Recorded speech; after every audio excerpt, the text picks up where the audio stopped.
seperti itu.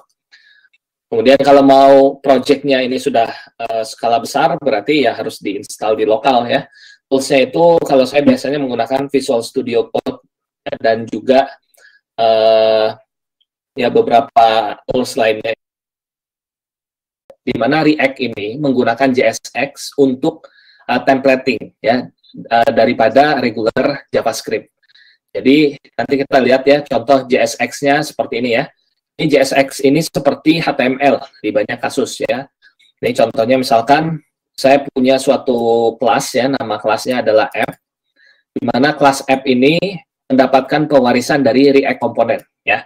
Dapat pewarisan dari React Component, kemudian kelas app ini akan coba kita panggil ya, salah satu metodenya adalah render, di mana render ini akan mengembalikan berupa JSX ya. Di sini ada React apa namanya ya JSX. Nah ini seperti ini.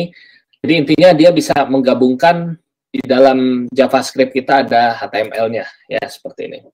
Nah jadi di React ini prinsipnya adalah komponen ya. Kita akan membuat komponen ya dengan caranya seperti berikut.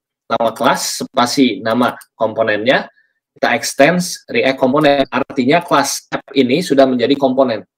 Dalam komponen app, kita bisa menyimpan beberapa komponen lainnya. Ya. Nanti kita lihat caranya seperti apa. Ini cara yang pertama dalam mendefinisikan komponen. Jadi, mungkin yang sudah mahir akan mengikuti ya. Ini mohon maaf saya clear chatnya biar yang lain yang mau fokus belajar tidak terganggu ya. Jadi chatnya ada pertanyaan aja. Kalau mau diskusi silakan bisa private chat, di sini ada fiturnya.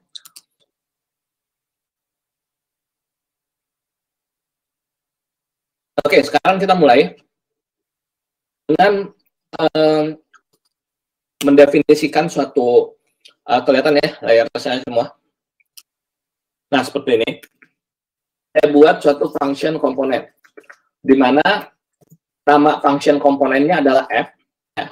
App ini kita ekspor sebagai komponen defaultnya. Ketika pertama kali kita jalankan, maka yang dijalankan adalah yang ini. Ya, bisa nggak saya coba ubah menjadi kelas komponen? Boleh.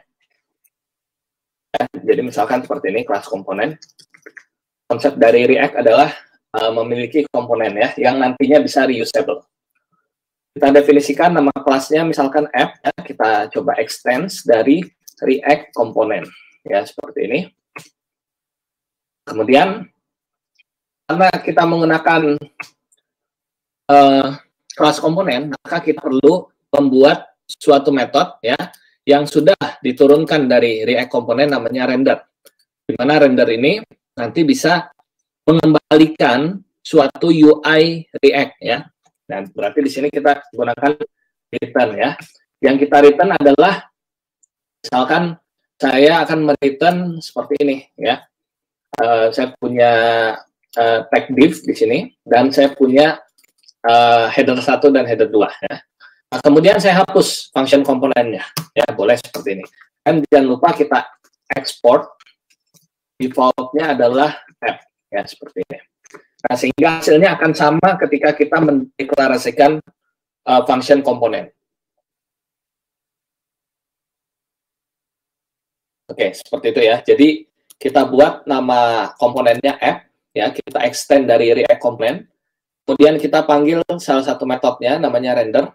Render ini tujuannya nanti adalah render UI kita, ya, di mana kita kembalikan UI-nya seperti berikut. Ya. Bisa nggak kita dalam satu file membuat komponen lainnya? Boleh, silakan Bapak Ibu. Misalkan gini, kita buat nama komponennya adalah header, ya. Kita coba extends dari React Component, ya. Kemudian sama kita render juga dan kita return misalnya header aja. Headernya kita punya div ya, divnya kita tutup. Kemudian apa ya tulisannya misalkan H1 tutup H1 header misalkan. Nah sekarang saya punya komponen lainnya namanya header ya. Komponen header ini akan kita panggil di dalam komponen utama kita. Boleh nggak? Boleh ya. Jadi tinggal kita panggil aja di dalam komponen utama kita. Ya, caranya bagaimana? Caranya seperti ini. Kita panggil header tutup. Ya. Nah, sekarang ketika kita jalankan, hasilnya kita sudah punya header. Ya, headernya ini nanti sudah masuk di dalam komponen utama kita seperti ini. Ini header, ini komponen nih. Kemudian kita panggil konten isi kita yang ini, dan kita bisa juga punya komponen lain, footer, ya seperti itu. Saya buat lagi kelas footer, kita coba extend React komponen, ya. Kemudian kita render lagi, kemudian kita return, misalkan footer ya di sini ya. Kita return footer dengan H1 juga misalkan. Nah, ini adalah footer. Oke. Kemudian footernya kita masukkan ke dalam komponen utama kita, namanya app. Boleh ya, seperti itu. Nah, jadi kita bisa memasukkan apa namanya? Oops, ini komponen. Ya, seperti ini. Nah, kita bisa membuat reusable UI komponen seperti ini. Apa reusable? Karena gini, misalnya saya pakai komponen header di sini, saya tambahkan lagi header yang lain, boleh ya? Jadinya dia akan cepat gitu. Jadi kita sekali deklarasikan, nanti akan bisa dipanggil. Itu konsep dari React. Ya. Nah, di header ini kita juga bisa mengirimkan suatu argumen. Misalkan argumennya saya coba kirimkan name, ya misalkan headernya namanya aplikasi 1 misalnya. Saya kirimkan suatu argumen name ke dalam header ya. Nah, di mana headernya nanti akan punya metode lain namanya konstruktor. Ya, di mana konstruktor itu suatu kelas atau komponen dibuat. Ya, yang pertama dijalankan adalah konstruktor initnya. Nah, di mana initnya ini akan ada variabel props. Ya, props itu adalah properties. Jadi properties ini nanti akan bisa menerima suatu argumen di dalamnya. Argumennya tadi hanya ada satu, yaitu name. Di mana name ini akan masuk ke dalam props. Nah, kemudian kita punya state. Nanti saya jelaskan secara detail apa itu state ya. Jadi di dalam React juga kita bermain dengan state ya. Ada state, ada props. Nah, state ini nanti yang akan berguna untuk menyimpan suatu value yang nantinya akan secara dinamis bisa mengubah UI kita. Nanti kita coba lihat dengan case tadinya. Kemudian saya punya state yang pertama namanya nama ya, di mana nama ini diisi dengan props name. Jadi nama sekarang nilainya adalah apa tadi aplikasi 1 untuk yang header pertama. Untuk yang header kedua ya name-nya aplikasi 2.3 misalkan. Kemudian aplikasi 2.3 akan diterima props, di mana props ini akan kita set di dalam state nama. Sehingga state nama untuk yang header kedua isinya adalah aplikasi 2.3 seperti itu. Nah, jadi kalau kita lihat yang pertama ini adalah komponen header kita. Ini komponen header juga. Yang ini adalah isinya, yang ini adalah komponen footer. Nah, kalau kita lihat di sini di dalam komponen bisa memanggil komponen lainnya. Ya, jadi seperti itu.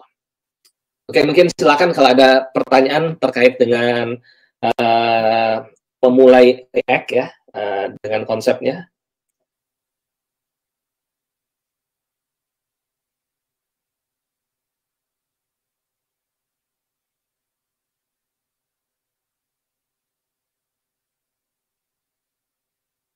Tidak ada pertanyaan, sudah jelas ya konsep awalnya. Oke, saya coba lanjutkan kembali.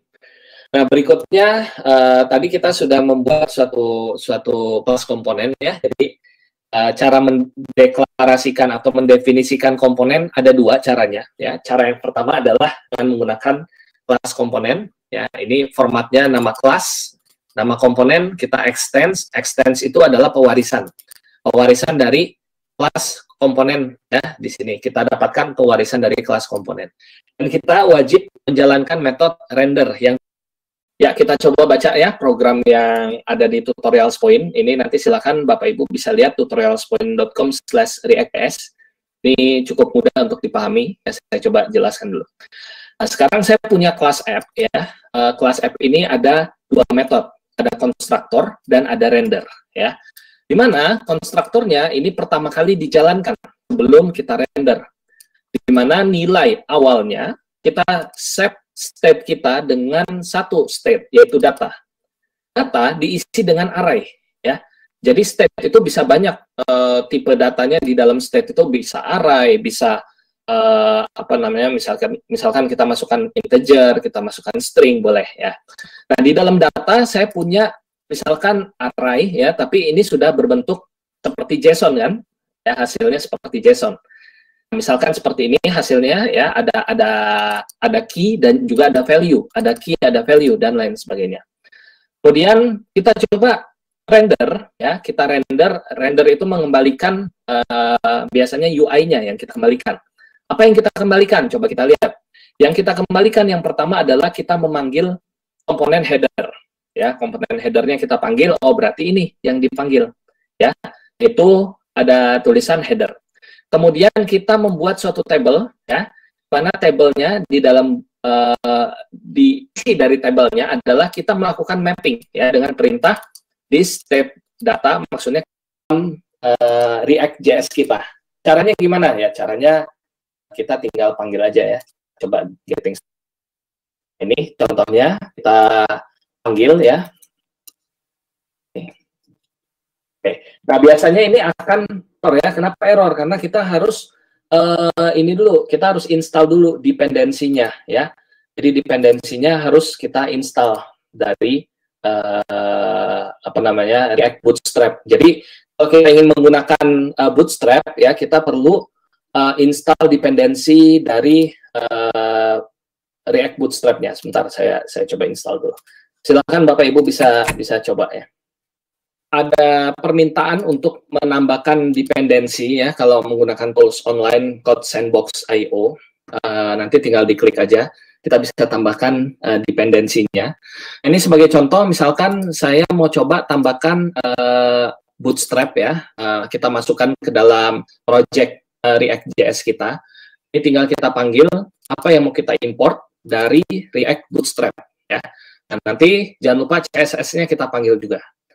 Jadi CSS-nya ini kita panggil dari Bootstrap min CSS. Kemudian komponennya kita bisa panggil ya, misalnya button dari React Bootstrap. Oke, saya kirimkan dulu ininya, linknya.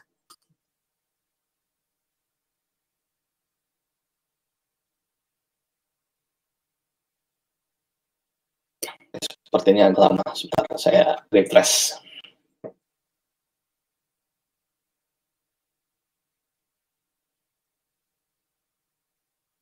Kalau ada pertanyaan, silakan sambil menunggu diinstal. Selain menggunakan Bootstrap ya, Bapak Ibu juga bisa mencari apa namanya, alat bantu atau framework desain lainnya ya. Contohnya di sini Font Awesome, kita bisa tambahkan ke dalam apa namanya, React.js project kita ya, dengan cara kita tambahkan aja di sini. Coba saya browsing dulu Font Awesome React.js ya.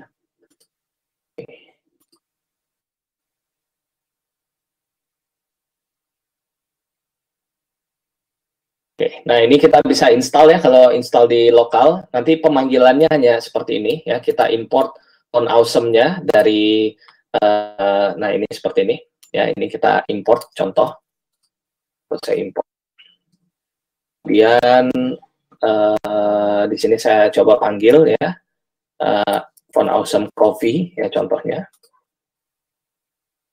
akan di bawah button, saya panggil Font Awesome Coffee, kemudian harus di import juga ya di sini.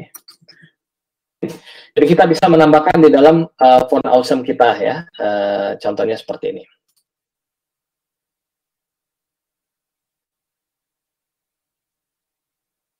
Oke, refresh dulu deh. Oke, kalau ada pertanyaan silakan Bapak Ibu. Jadi tadi kita mau coba dengan button. Nanti kita akan tambahkan suatu event. Event ini dia bisa diklik eventnya. Nanti hasilnya itu bisa tampil di state kita ya, seperti itu. Untuk yang Bootstrap yang di React ini sudah dikemas dalam bentuk komponen. Jadi tinggal kita panggil contoh seperti ini ya. Ini bootstrap-nya sudah masuk untuk button contoh saya mau yang hari ini. Oke, sekarang saya coba buat navbar-nya ya. Misalkan saya siapkan pas namanya header yang saya extend yang tadi ya. Ini saya hapus tadi sebelumnya. Saya extend React komponen, kemudian saya render dan coba kita return di sini.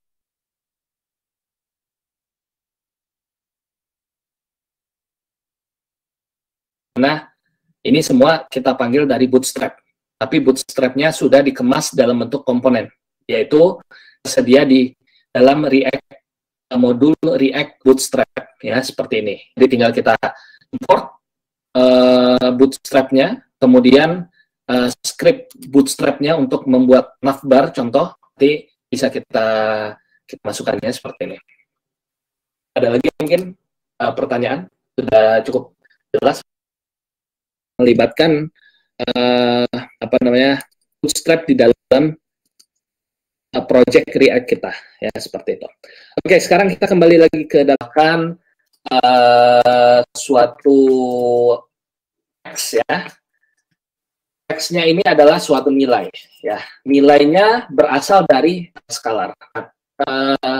Nilainya itu berasal dari state ya. Sekarang saya coba panggil komponen teks. Teks itu berasal dari kita bisa ambil misalkan dari mana ya? Di sini bisa nggak? Ya bisa ya. Oke. Dua. Nah nilainya ini akan dinamis, berubah sesuai dengan misalnya kita klik tombol ya. Tombolnya kita coba buat 2. Yang ini jumlahkan. Dan satu lagi adalah kurangkan. Ya. Kalau saya klik jumlahkan, maka dia akan nilainya itu akan increment, dan ketika saya kurangkan nilainya itu akan decrement, akan berkurang. Dan langkah berikutnya adalah kita siapkan suatu state ya. State-nya bisa kita definisikan di awal ya dengan memasukkan di dalam konstruktor. Ya, misalkan kita panggil aja this.state sama dengan state-nya itu nilai ya. Nilainya ini kita inisialisasi dengan 0. Bukan klik ya. Saya coba tampilkan ya. Misalkan di sini ketika saya klik button yang dijumlahkan, maka akan lari ke misalkan suatu fungsi namanya jumlah namanya ya. Nama fungsinya adalah jumlah. Oke, sekarang saya buat fungsi jumlah. Fungsi jumlahnya tujuannya adalah dia mengubah state ya. Oke, kita lihat lagi. Di mana kita harus panggil dulu jumlahnya ini seperti ini. Saya modifikasi aja dari sini. Kita set state yang nilainya sebelumnya 0 akan kita jumlahkan dengan 1. Nilai kita jumlahkan dengan 1 ya. Ketika harus kita bind juga ya, seperti ini. Nah, jadi ketika saya klik jumlahkan, maka nilainya akan berubah menjadi 1. Nah, ini on klik ya. Saya klik, jumlah jadi 2, jumlah jadi 3. Ketika saya kurangkan, dia akan mengurang. Ya. Bisa seperti itu. Coba saya jelaskan. Nah, jadi di sini, di dalam komponen konten, ya, saya setup inisialisasi di awalnya. Saya punya state nilainya adalah 0. Kemudian saya coba buat binding ini tujuannya adalah mendaftarkan fungsi-fungsi lainnya ya, misalkan saya binding coba jumlah dan kurang ya, kita daftarkan biar kebaca gitu. Oke, kemudian fungsi jumlah ketika diklik kita kasih event namanya on click ya, on click terhadap button yang ini ya, atau saya ganti ya buttonnya biar nggak kelihatan ini danger ini info. Nah, biar ketika saya klik jumlahkan, ya, maka on click-nya ini akan menuju ke fungsi jumlah yang ini. Ya, ini contoh pemanfaatan state ya di dalam membuat suatu aplikasi web yang dinamis ya, mana nanti tidak ada lagi refresh page di sini sama seperti JavaScript gitu. Pada umumnya, tapi ini lebih mudah uh, ini nilai saat ini, nilai historinya misalkan ya. Histori nilainya itu akan saya panggil dari array. Oke, seperti ini. Oke, kemudian di dalam fungsinya akan saya coba tambahkan ketika diklik on klik, selain dia mengubah nilai ini menjadi +1, dia akan menyimpan historinya ini ke dalam suatu array, namanya R ya. Oke, saya coba tambahkan di belakangnya array. Saat ini adalah misalkan kita 1 akan jadi seperti ini ya, 2, 3. Ini historinya ya. 7, 8, 9 dan seterusnya ya. Kemudian ketika dikurangkan sama. Nah, nanti kan dia kurangi jadi 12, maka akan disimpan nilai map yang apa namanya dinamis ya, kemudian memanfaatkan state dan juga memudahkan kita dalam pengembangan aplikasi ya. Ini mudah banget pakai React ini gitu. Memudahkan programmer lah. Gitu. Oke, saya coba lanjut lagi ya. Nah, jadi tadi mungkin ada pertanyaan, silakan. Nah, jadi di sini kalau kita lihat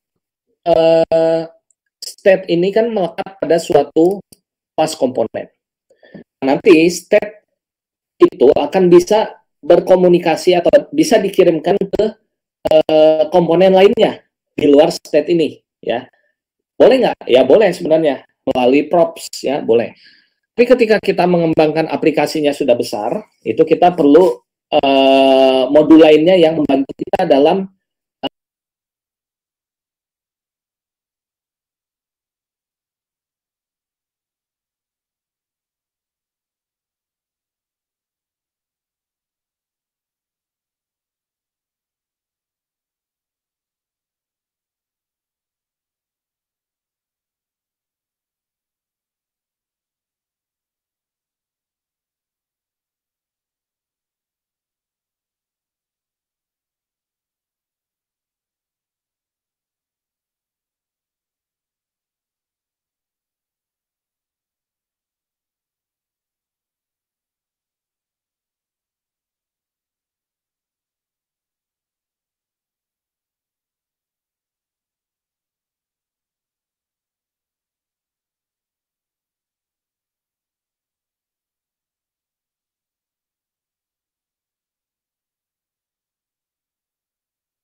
kemudian kita render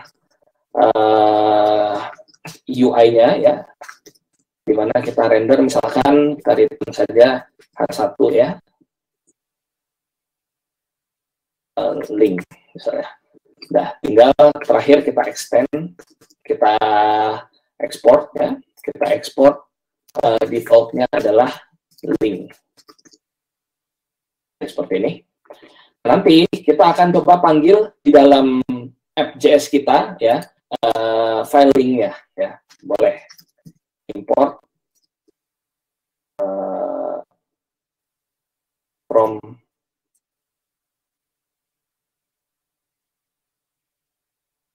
link. Diimport adalah link ya. Oke, nanti kita panggil komponen namanya link ya. Nah, berikutnya kita coba buat navigasi ya. Navigasinya itu ketika saya klik home, maka dia akan ke halaman yang tadi. Ketika saya klik link, maka akan ke komponen link. Jadi seperti itu navigasi antar halamannya ya.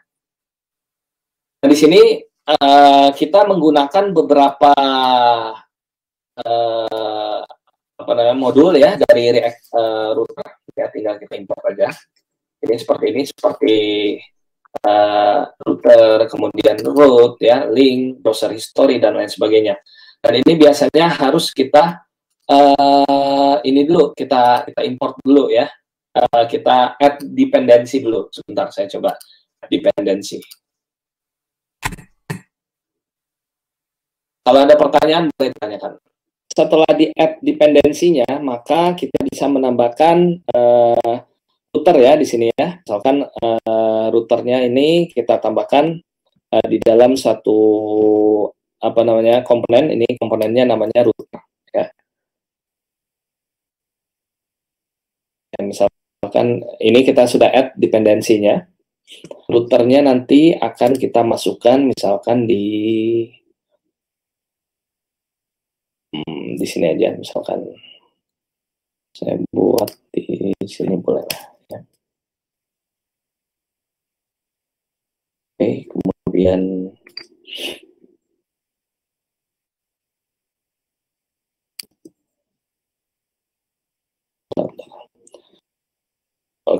kemudian komponennya adalah yang kita panggil tadi apa namanya, app ya.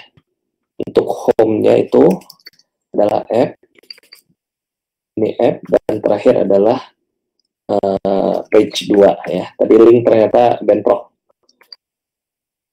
Nanti kita coba panggil page 2-nya itu kita buat baru. Kita buat satu file di dalam source namanya page2.js ya. Oke, kita buat kelas page 2. Kita coba extend dari react.component, kemudian kita render, kemudian kita return. Yang kita return adalah hanya satu, di sini satu, dan ini page 2. Kita export default page 2. Oke, kita save ya, kemudian kita panggil sini.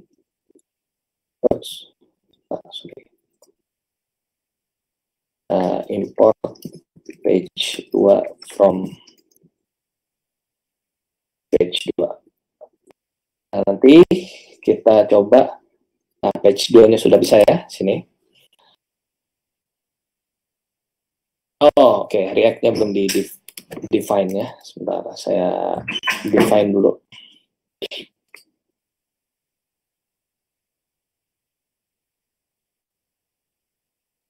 Ya, kemudian setelah kita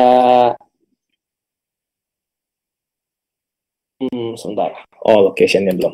Oke. Berikutnya adalah kita coba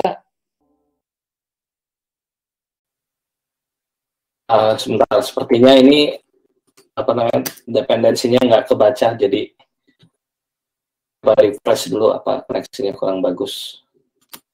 Oke, mungkin saya coba skip dulu yang bagian router ya, ini harus di lokal kita jalankan. Oke, kita sekarang langsung coba ke bagian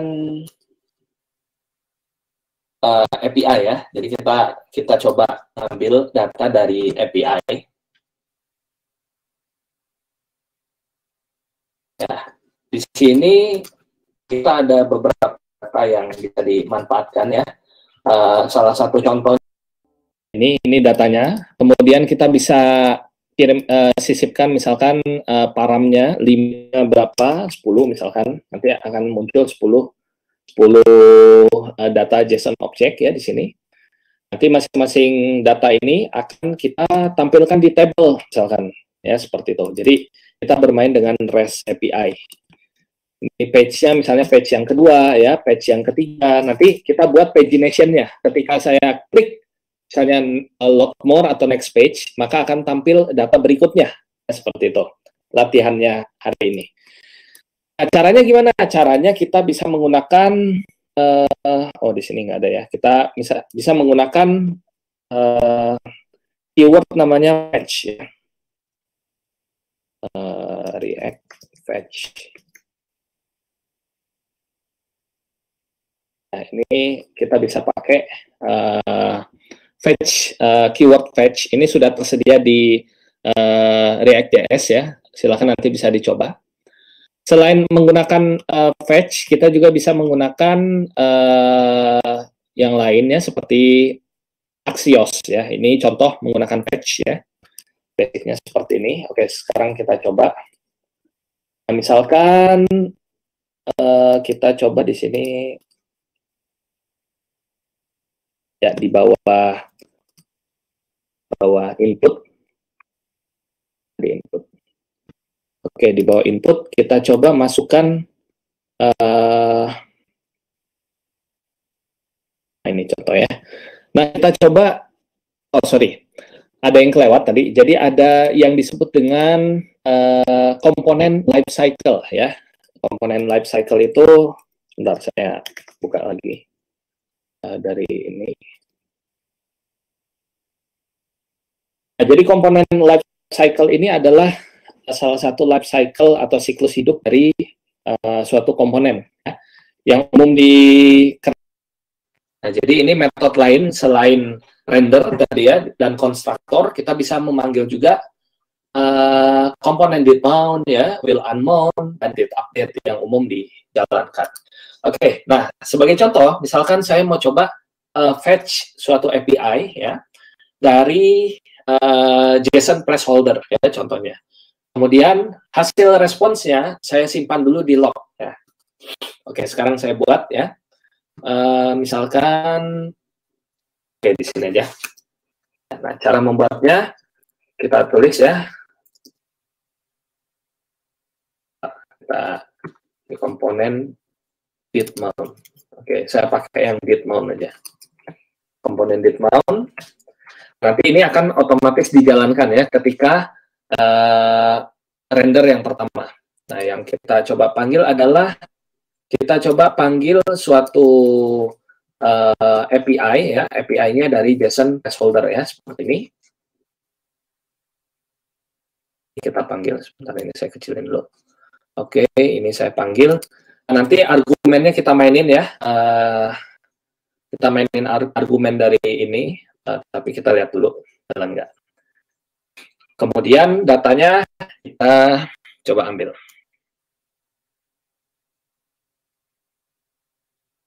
Oke, jalan ya. Ini ketika saya panggil konten, ketika dia render, maka akan diambil datanya ini. Ini data yang pertama. Ini masih di konsol ya, belum kita tampilkan di dalam apa namanya form kita, belum kita tampilkan di UI kita. Ini datanya ya. Ini berarti sudah berhasil kita ambil dengan menggunakan fetch ya, seperti itu. Kemudian sekarang kita mau coba tampilkan data kita ini di dalam form kita. Nah, tapi sebelumnya kita perlu misalkan kita simpan data yang kita ambil ini di dalam suatu state ya. Jadi state-nya misalkan kita tambahkan di sini. State-nya adalah data ya, di mana datanya ini adalah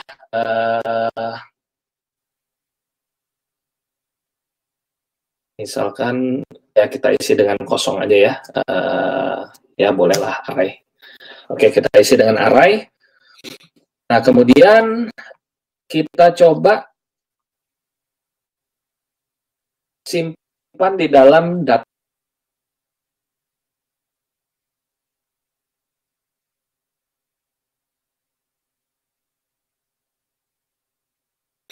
Nah, jadi gini, saya coba jelaskan. Datanya kita coba fetch ya, kemudian hasilnya kita simpan di dalam response, dan hasilnya kita simpan di dalam state kita. Nah, nanti isi data kita ini sudah berisi data yang kita fetch dari API, dan nanti hasilnya itu akan kita tampilkan di dalam UI kita. Ini datanya. Ini kan page-nya nanti masih statik ya, misalnya kita kirim limitnya 5, page-nya page 3 misalkan. Boleh misalnya kita coba apa namanya, buat suatu buttonnya ini adalah misalkan load more ya. Nah, misalkan saya tambahkan di sini, di bawahnya aja, misalnya di bawahnya, buttonnya ini misalkan load more. Nah, kemudian fungsinya adalah fungsi load more ya. Nanti fungsi load more-nya ini tujuannya adalah dia melakukan pengambilan data kembali dan disimpan di UI, kita concat dengan data sebelumnya. Berarti ini kita copy semua. Misalkan sebenarnya bisa pakai edit update ya, tapi saya pakainya misalkan load more aja. Nah, load more-nya sama seperti ini, tapi di sini kita coba gunakan page-nya ini dinamis ya, menggunakan suatu apa namanya dari props ya. Misalnya kita tambahkan dari props, misalkan ini adalah misalnya gini, kita tambahkan di fetch ini, tambah dengan props page ya, tadi seperti itu. Kemudian, oh sorry, props di sini kita tambahkan. Oke, kemudian nanti kita coba dia kirim page-nya page berapa gitu ya. Jadi seperti itu. Oke, sebentar kita lihat dulu hasilnya, ini belum muncul-muncul dari tadi. Mungkin ada problem di refresh dulu. Bentar ya, ini koneksinya agak kurang bagus. Oke, silakan ada pertanyaan Bapak Ibu. Boleh ditanyakan kalau ada.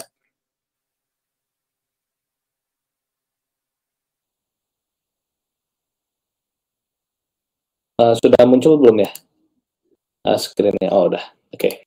Nah, jadi ini satu lagi adalah library namanya Axios ya.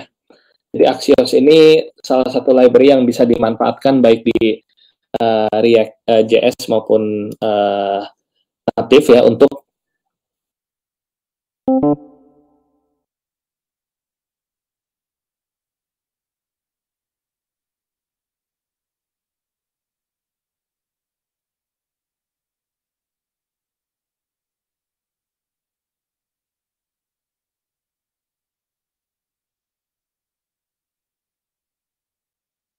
selain get sama post, kita juga bisa menambahkan delete, put ya, put untuk update dan lain sebagainya. Ini sebagai contoh, misalnya saya mau ngambil dengan get ya. Sebentar. Ya.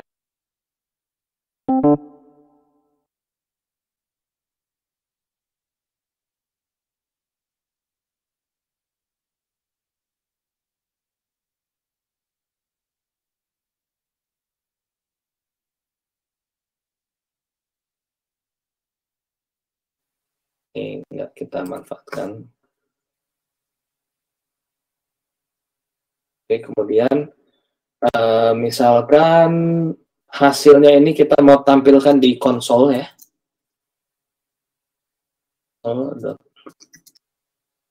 Lognya adalah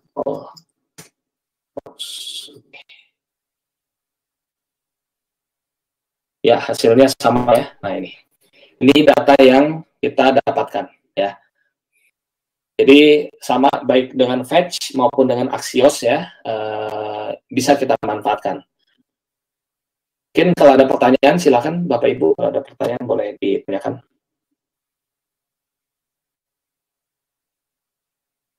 Sekarang kita coba update ya datanya.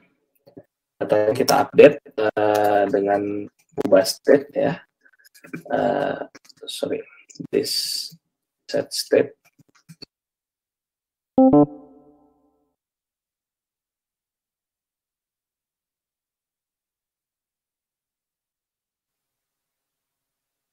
Oh, oke. Array ya. Ini hasilnya mungkin ya. Kita konstan.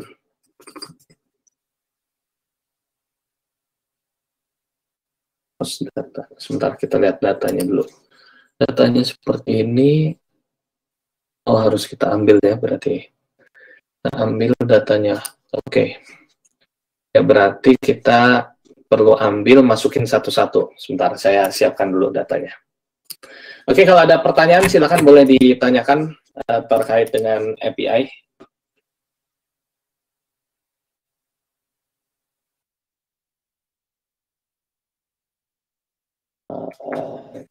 Data. Ini kelihatan ya. Nah, jadi gini, kita siapkan misalkan namanya page ya. Ini dimulai page 1. Berarti di sini dia akan mencari datanya ini dari di state.page ya. Ini page-nya ini page 1 dia. Benar nggak? Ini datanya page 1 nih. Ya kan? Ini page 1. Teman 1. Nah, kita lihat page 1 ini datanya. Oh, bukan ini. Sebentar, masih loading. Ini kayaknya agak bermasalah koneksinya. Ini yang pertama ya. Ini sama kan? Ya, page yang pertama. Kemudian saya siapkan oh ya, oke, datanya nanti ya, belum saya update di state-nya. Nanti misalkan saya tambahkan suatu button di sini. Buttonnya namanya load more. Ini belum kita load ke UI ya untuk ininya. Load more. Di mana load more-nya adalah kita coba update si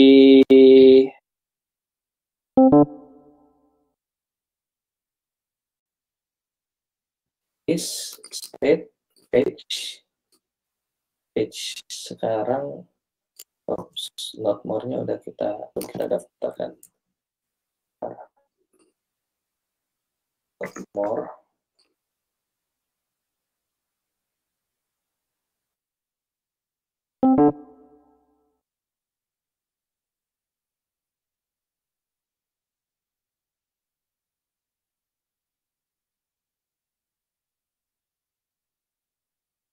Dia page yang kedua. Ini page yang kedua ini. Nah, kita lihat ya, page yang kedua. Load more lagi. Ini yang terbaru. Ya, ini page yang kedua. Ya, sama ya. Dan saya load more lagi.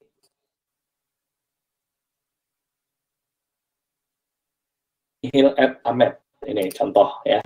Ini page yang ketiga. Ya, sama kan? Nah, jadi seperti itu ya. Load more lagi. Ini.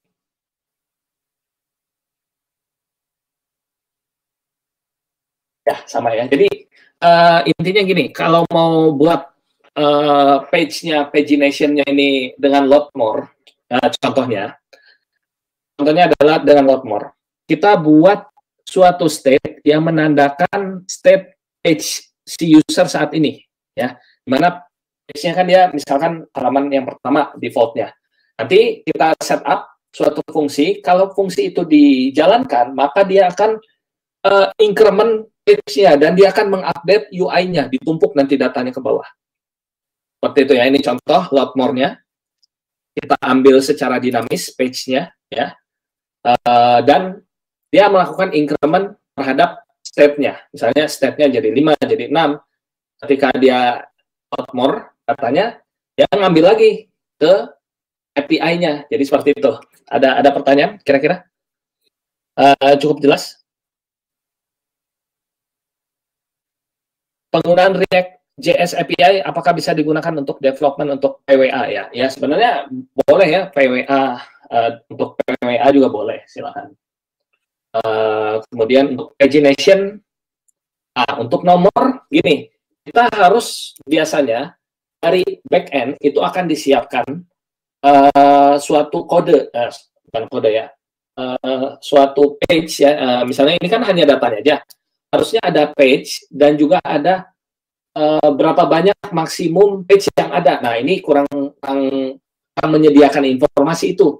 Kalau kita sudah menemukan sekarang ada di page yang keberapa dan ada berapa jumlah maksimum halamannya, maka kita bisa membuat pagination.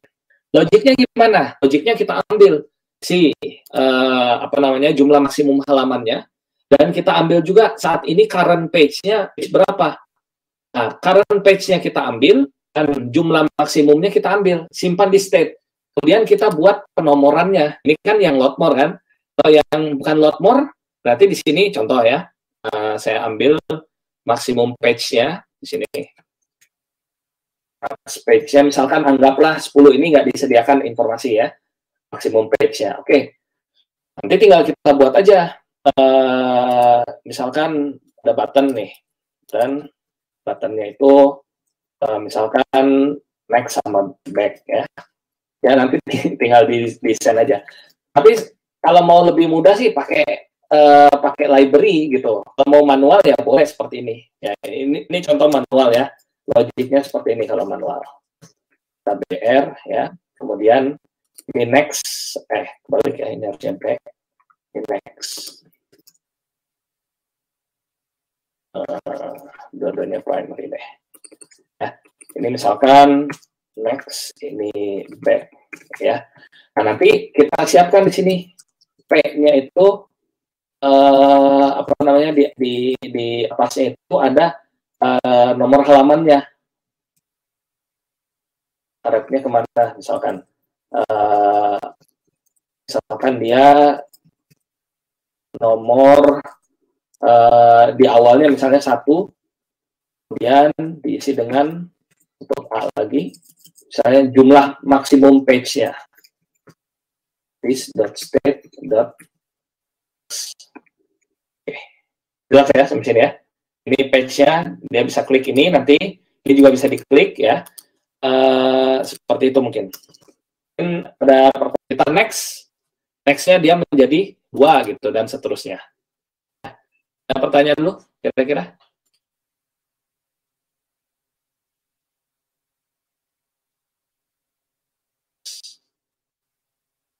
Kemudian kita ini lagi, dia menjadi 3 posisi saat ini dan seterusnya. Ketika kita klik next atau maupun back ya, seperti itu. Maksimumnya ini kita dapatkan informasinya dari dari backend, dari API-nya gitu. Perannya ini yang kita highlight di sini. Kalau mau manual, gitu. Kalau mau otomatis ya gunakan pagination ya yang ada di library. Library di sini juga ada dari React JS base itu ada ya. Oke, silakan ada pertanyaan lagi. Jadi tadi pagination-nya bisa load more, bisa pagination ya seperti itu. Oke, silakan Bapak Ibu dikerjakan dulu dalam waktu 5 menit atau 10 menit. Nanti saya kembali lagi, saya siapkan dulu materinya untuk yang post, get, dan put ya. Bentar, ini jumlah. Oke, ya udah nggak apa-apa. Nah, ini nanti seperti ini, saya klik load more. Nah, nanti dia load datanya, ini kan 5 data pertama. Kemudian 5 data berikut ya hasilnya, kemudian kita ubah state-nya menjadi yang sudah di-concat tadi. Nah, hasilnya kita coba render di dalam ini ya, di dalam UI kita. Nah, ini misalkan saya siapkan nama variabelnya adalah lab list ya, mana hasil state hasil tadi kita coba map. Kenapa map? Karena kan datanya itu berupa JSON tadi kan, di mana JSON itu bisa kita ekstrak dengan map gitu. Kita map ya, hasilnya kita simpan di dalam data. Nah, apa yang kita map? Yaitu title, URL, Kalaupun perlu gambar ya boleh ya, silakan nanti dicoba aja dengan tag image harusnya ya, image apa ini, source src jangan ya. Oh ya, oke bisa. Ya udah, ini tuh nanti saya cari dulu ya. Ini image-nya misalkan saya ambil dari yang thumbnail URL. Tapi bisa kita tampilkan dalam URL nanti ya. Ups. Data thumbnail URL. Ini ya, nanti muncul seperti ini ya. Ini datanya, image-nya. Nanti title URL sama ya image ya. Oke, ini contohnya. Jadi kita setelah kita load ya, kita simpan di dalam state datanya dan akan kita coba render di dalam UI kita. Nanti datanya ketika kita klik load more, dia akan ambil terus datanya seperti ini ya, terus menerus sampai dengan data terakhir ya. Jadi itu contohnya dari pemanfaatan state untuk menyimpan respons dari JSON ya, JSON dari misalkan ngambil datanya dari JSON placeholder, kita simpan di dalam state, kemudian kita tampilkan di dalam UI kita ya, biar lebih bagus kita buat tabelnya. Bisa nggak kita buat tabelnya? Boleh, silakan ya Bapak Ibu, kalau mau buat tabelnya boleh ya, nanti kita returnnya itu berbentuk tabel gitu. Silakan kalau ada pertanyaan. Sudah jelas atau masih ada pertanyaan kira-kira sampai sini? Bisa nggak kita ngambil data XML? Bisa ya. Ngambil data XML itu dengan XML HTTP request ya. Nah, ini ngambil dari XML, bisa kita ambil dari XML HTTP request. Dari mana datanya? Misalkan kita ambil dari BMKG ya, data perkiraan cuaca, boleh. Nah, ini kita ambil dari BMKG, ini caranya tinggal kita gunakan XML HTTP request dan bisa jalan langsung di ini Bapak Ibu masing-masing ya, apa namanya, aplikasi web Bapak Ibu masing-masing. Oke, sampai sini ada pertanyaan, silakan kalau ada pertanyaan sebelum kita akhiri. Ya, ini saya bagikan filenya. Oke, sebentar saya upload dulu. Kalau ada pertanyaan boleh ditanyakan. Oke, saya sudah kirimkan itu contoh yang tadi saya coba kerjakan ya. Untuk mengambil data dari API. Untuk post juga sama ya caranya. Ya, kita post, kemudian kita masukkan headers dan juga body ya, bisa. Kemudian, oh ya, terakhir sebelum kita tutup, satu lagi adalah menyimpan token. Nah, token itu bisa kita simpan di dalam suatu penyimpanan yang apa namanya, yang sifatnya dia bisa menyimpan ya seperti session gitu. Nah, caranya gimana? Kita bisa menggunakan sebentar.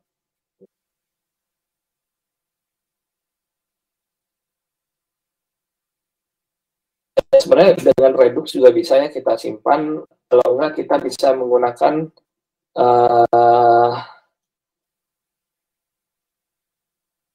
asynchronous storage ya. Ini kita bisa simpan di dalam suatu apa namanya, semacam session.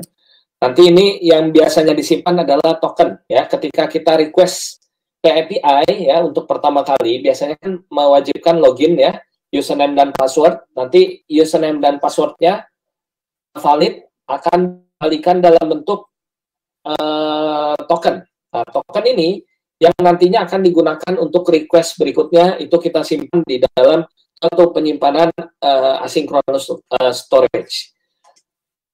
Selain itu ya bisa kita menggunakan apa namanya, state kita juga sebenarnya bisa ya, ditambah dengan manajemen state Redux ya, silakan dicoba. Jadi seperti itu mungkin kalau kita bermain dengan API. Kemudian untuk put dan delete juga sama. Ada pertanyaan Bapak Ibu? Kalau tidak ada mungkin saya akhiri untuk pertemuan hari ini. Tidak ada pertanyaan?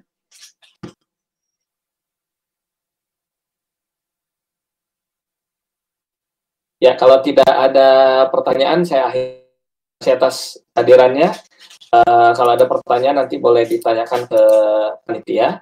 Dan kita juga masih ada seri lainnya untuk React ini, dan kita ada bootcamp ya, nanti silakan bisa diikuti bootcampnya, lebih intensif lagi untuk bootcamp. Kalau hari ini mungkin agak cepat, nanti ketika akan kita ikut bootcamp ini akan lebih intens ya dalam belajar React ya. Kemudian nanti masih ada series lainnya dari React.js ya di hari Minggu, kemudian di minggu depannya lagi masih ada ya, masih cukup banyak serinya React.js, Bootstrap dan lain-lain, mendesain halaman yang menarik dan lain sebagainya ya. Jadi silakan simak terus melalui Tampil ya, tampil.id untuk informasi lebih lanjut mengenai event-event Bisa AI lainnya. Oke, kalau tidak ada pertanyaan saya akhiri. Terima kasih atas kehadirannya, saya tutup. Assalamualaikum warahmatullahi wabarakatuh. Selamat malam.